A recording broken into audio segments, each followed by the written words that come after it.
Welcome. In this lecture, I wanted to go through what the graph of a function is, and there's a reason for this. Graphs of functions definitely show up, no matter what field you're in. Definitely, they can show up in soccer. And the reason why I chose this topic in particular is because even in calculus, when I'm teaching calculus at the university level, I encounter a lot of students who are actually a little bit confused as to what the graph of a function is. I mean, very good students who somehow or another this isn't getting incorporated into students' minds. So I just wanted to go through it, and we'll do that. So here's a question. So what does the graph of the function, and my function is going to be, so this is going to be, so usually it's written, you have some variable there, or not some variable, some letter, like this is g of something, or f of something. The input, so, you're going to see t a lot as an input, because t for time. So we'll put that like that. So that tells us what our input variable is going to be, and then we're going to figure out how to get our output from that input variable. So in this particular circumstance, I'm going to take 3 times whatever my input t is. I'm going to square it, and then I'm going to add 1. Okay, this is a function. The function where the input is t, the output, how do you get the output for a particular input t? I square it and I multiply by 3. Okay, and add 1, sorry. So the question is, what does this actually look like? So the graph of the function blah look like?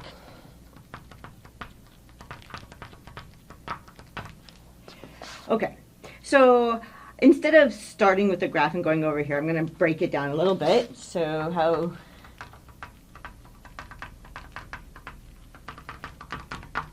how does one get the graph of the function?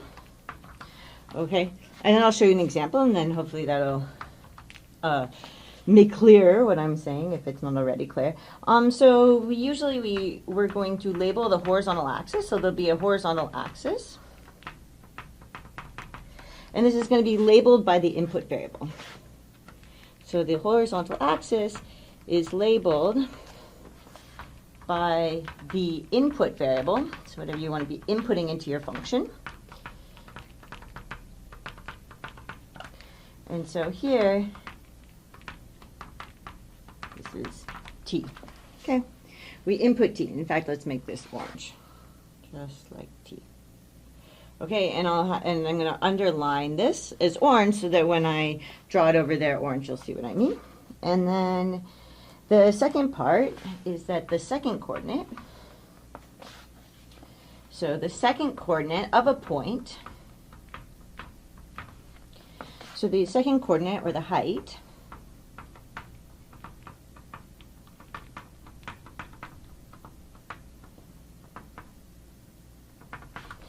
is going to give the g output, so this gives the whatever this function g would output, so the g output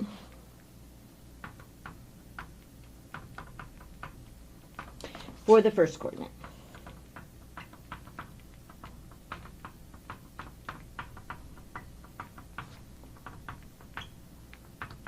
Okay, so we're set up, we know what we're supposed to do. Let's try to actually do this. So in this particular example, okay, so what did I say? So my horizontal axis, okay, here it is. I want to label it by t because that's my input. And then my output, okay, so this height is going to tell me the output. So this kind of second coordinate is going to come from that height. And what we label this can vary. Some people just always label it y, but some might label it g because our function is g. It kind of depends. So this would be labeled y or g. The important part that you're going to need to know is what it's giving you in the units. And this is the same thing for your t. I haven't told you anything about the units. Once I start writing things on there, so maybe let's even do this. So if this is 0, -1, 1, oops, minus 1 goes here, 1 goes here, got a little carried away there, 2, 3, minus 2. There's always a question. Do I mean 1 second? Do I mean 1 minute? Do I mean 1 millisecond? Do I mean what, like 1 second after what? Because 0 is usually a particular time. You know, things like this. So make sure you know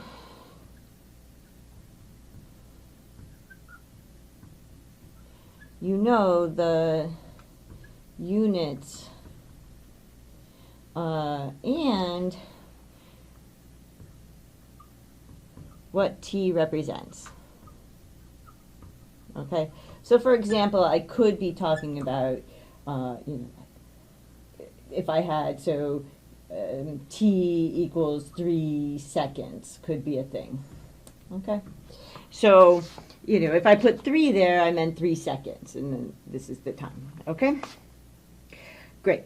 Now, the next bit of it is going to be to actually draw this. So I happen to know what the graph of this function looks like. It's a parabola.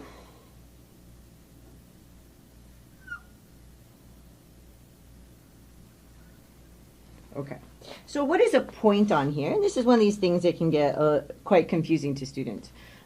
So I'll assume that the students are not the only human beings in the world who get confused by these things. Okay, so what if I gave you a point here? What is this point actually telling me? Well, before I even know what my t is, I'm going to know that this point is going to tell me t, and then it's going to tell me g of t. Okay, so I need to put in to my function my t value in order to get my second coordinate. That's what I was talking about here. Okay, and in this particular circumstance, so what is that here? Well, we know, because we know the formula for our function, so that's just going to be, we're going to get t, and then we're going to get, we're just going to plug it right in, and we're going to get 3 t, oh, I have something to clear that a little bit. I think that'll, you can just kind of write through there. So we're going to get 3t squared plus 1. Okay, so that would be, if I gave you this point here, what does that represent? It represents a particular t value as the first coordinate, and then the second coordinate is actually what I get if I stuck that particular t value into the function. So let's kind of look at some examples. So, oh, the other thing I like to do, which I haven't done yet, is I usually like to say, okay, so this is the graph of g of t equals 3t squared plus 1. I believe in labeling things really well. It's very important for communication so that other people know what you're talking about, exactly what you're talking about. Okay, now, what happens if I look at 1, right? And you could look above 1, and I have this point here. And the question is, what is that point on the graph? Well, in order to figure out what that is, I know my first coordinate is 1, right? So I know I have 1. And then I know my rule that to get the second coordinate, I just need to put g of 1. Okay? And then I know the formula for that. Again, it comes from here. Or it's the same for all of them, all the points on your graph. So I put that in, and so I still know my first coordinate is 1, and then my second coordinate, and I'm actually going to switch colors so that it corresponds to this here. My second coordinate, my output coordinate, is going to come from, and I have a habit I like, which is that everywhere I see the variable, I just put parentheses when I'm first doing this, and then I know exactly where I put the 1 in everywhere. So whenever I'm computing a function or something like that, I first go through and put parentheses everywhere the variable is. Makes it easier in a lot of circumstances. Okay, then I stick a 1 in there. And so what is this point here? Well, now I just do that computation and I can tell exactly what this point is. So this point right here is going to equal, so it has 2 coordinates. The first one we already knew was 1. I feel like that's going off the screen. That's the last thing we want here. So we'll be a little bit careful here. So the first coordinate we have is 1, and the second coordinate that we have, based on computing this, we have 3 times 1, so that's 3 plus 1 is 4. So this second coordinate is 4. Okay? Then we close it up. So a point on this graph, how did I get this? Well, the point on the graph corresponds to whatever my input is, right, is coming from here. It tells me how far this way or this way I go.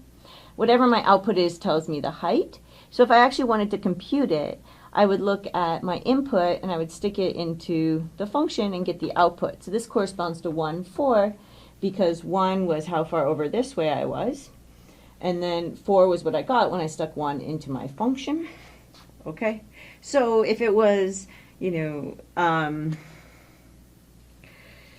was how far somebody went, that doesn't really work. Somebody's speed at that particular time or something like that, then I would know, okay, well, at time 1, if that's a function that's going to tell me the speed at that time, then I'm going to put 1 into that function, and my second coordinate's actually my speed at that time.